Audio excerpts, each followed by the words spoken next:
Bangladesh Prime Minister Sheikh Hasina has secured a fourth consecutive term in office, maintaining her title as the world's longest-serving female head of government. But persistent questions about the credibility of these elections and the widespread criticism of Sheikh Hasina have cast a long and dark shadow on her win. This was practically a one-party election, with the principal opposition party boycotting it. Many say Bangladesh now has a one-party rule.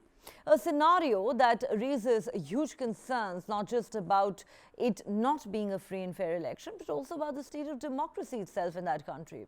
Bangladesh, home to 170 million people, is the first country in South Asia to hold its elections in 2024. But the turnout was abysmally low, with only 40% of approximately 120 million eligible voters participating. Many young people said they had no motivation to vote in an election whose outcome was a foregone conclusion, with the ruling party's win a near certainty.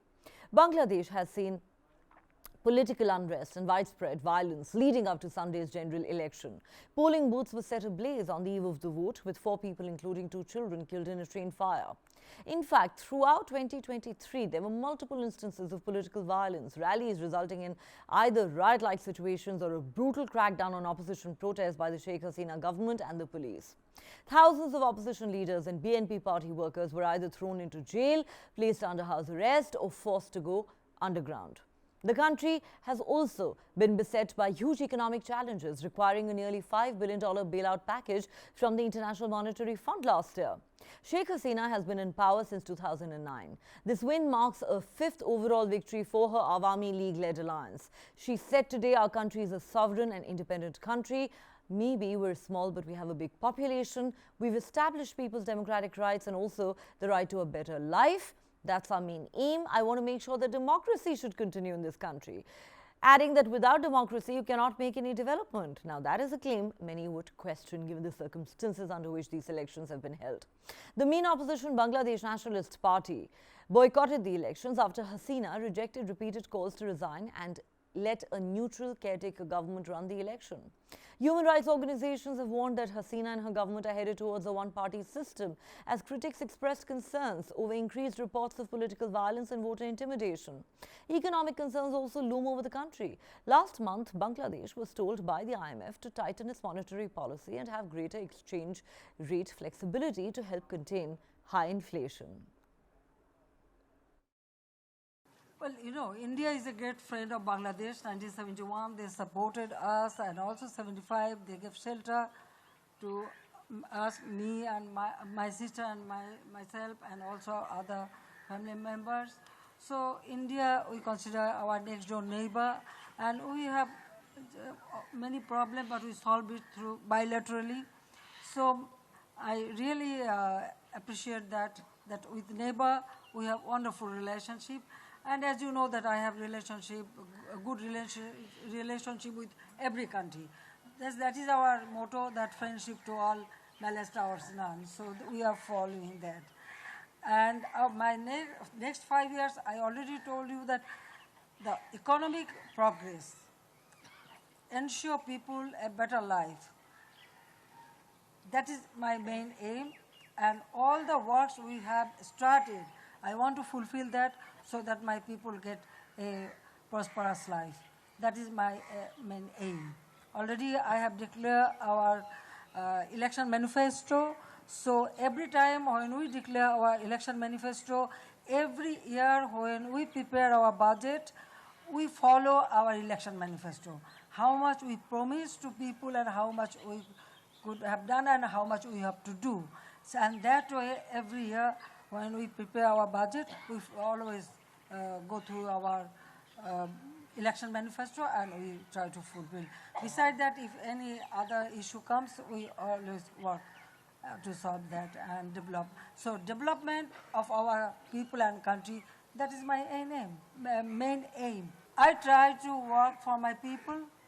And yes, I can tell you one thing, that, you know, woman is a mother. Look after family, look after children, and brought up children. So with motherly affection, I look after my people. And I try to assist them, to help them. And that's why, well, I am in power, you know, the killer they eliminated my entire family, even my younger brother, who was only 10 years old. Perhaps they had in their mind that nobody from that family will come again in power. But yes, it is our people. Our people give me this opportunity. So now, time and again, people are voting for me, and I am here. And I told you that I survived several times. Sheikh Hasina's election yesterday on Sunday was in fact an election between the Awami League versus the Awami League. So all the candidates, the independent candidates have been elected are all from the Awami League. So obviously you can understand that literally there is no even opposition in the parliament. So it will be the first challenge for Sheikh Hasina would be to in fact to create an opposition or to discover an opposition who is going to sit on the other side of in the parliament. That's the first issue. So the second is obviously the violence that has been heard since yesterday is all between between Awami League and Awami League because they in fact fought the election. Those who were aspired to get a nomination, they did not get a nomination. So they obviously stood as an independent candidate. But for me, I describe them as a rebel candidate.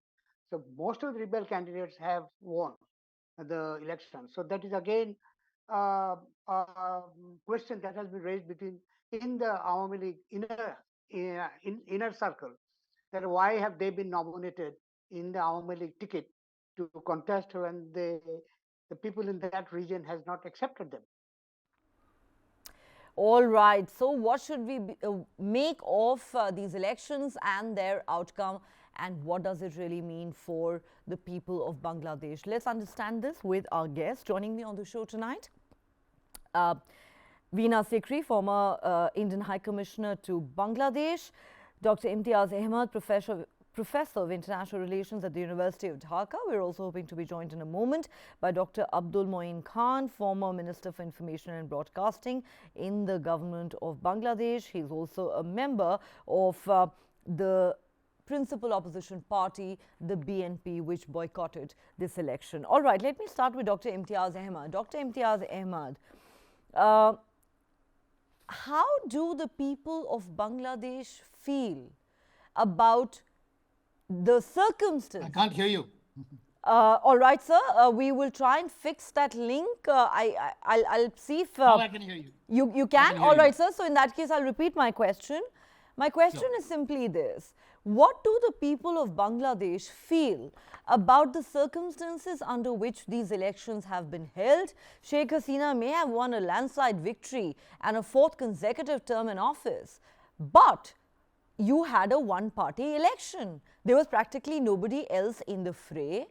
The principal opposition party, the BNP, boycotted this election.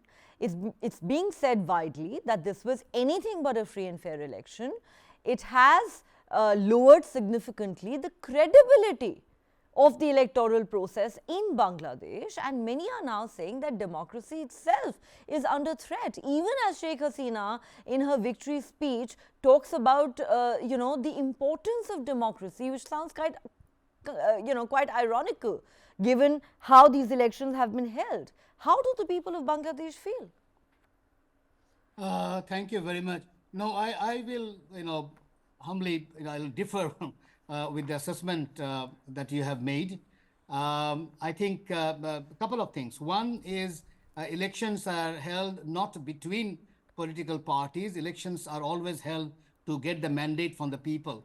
I think the people, they decide, the kind of person they would like to elect and they like to see. I think we make the mistake of seeing currently, I think this is more in contemporary times, we tend to see election more between political parties, but actually the matter is, particularly of democracy, is, as Lincoln would say, of the people, by the people, for the people. So what you do is every 4 or 5 years you go to the people and then get the mandate. Now here, and this is the second point, here the opposition parties, they boycotted. That's their politics or their strategy. But more importantly, I think they have failed to attract the millions of people to come to their side.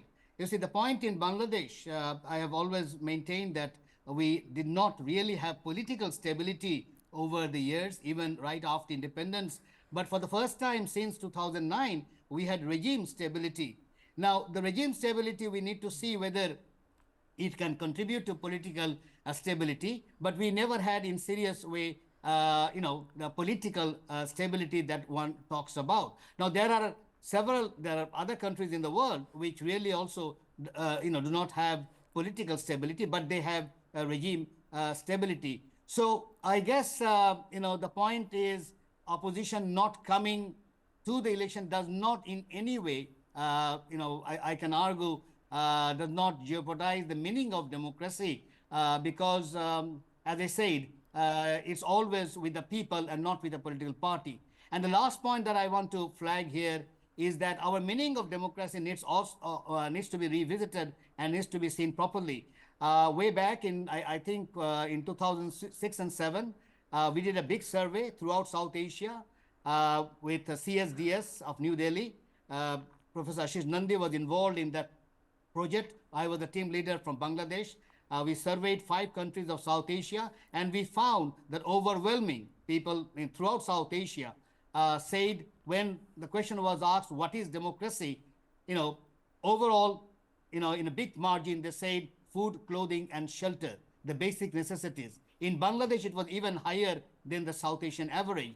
So, the point here is it is the people which decides the form of democracy. So if one party or if a major party doesn't come to election, it must have been their strategy, and we can talk Okay. about that, but I don't think it jeopardizes democracy.